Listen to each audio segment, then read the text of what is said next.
Have been honored. President William Ruto is expected to open the Kerugoya Level 5 hospital in Kirinyaga County, and currently Kirinyaga Governor Anne Waiguru is speaking. Let's just cross over live and listen in. Nadhani ni 15 critical care nurses kwa sababu wanafanya in shift. Your Excellency, mimi nimejitolea kuandika wafanyikazi, na kuna wafanyikazi tutakuwa tunaandika 47 na tumeweka pesa kwa bajeti. The next financial year we are employing medical doctors to add. Tuko sasa na 477 medics in Kerugoya Hospital. We are adding another 47. Mimi nataka kukuomba, Your Excellency. Kwa Kikuyu tunasema mwanawe na keodaga gake.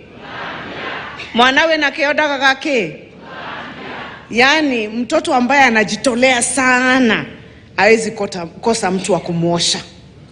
Mimi naomba national government inioshe. Naomba ministry inioshe. Your Excellency, your executive with the deputy, hapo mumekaa tu hivi.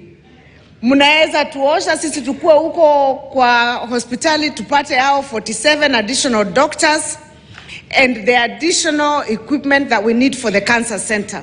Your Excellency, tunaomba tu, na najua because you are a very kind person na unaonanga watu wakijitolea unawasukuma kidogo. Mimi najua ukisimama hapa leo, Your Excellency, utatusukuma na tutafika huko ambako tunataka kwenda.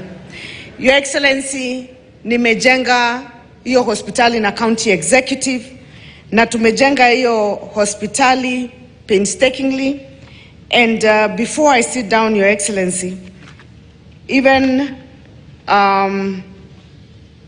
before I make my other request, I would like to recognize wale ambao walijenga hii hospitali. Your Excellency, hii hospitali imedesigniwa na kujengwa na local staff wa Kirinyaga County. Right, of course, that is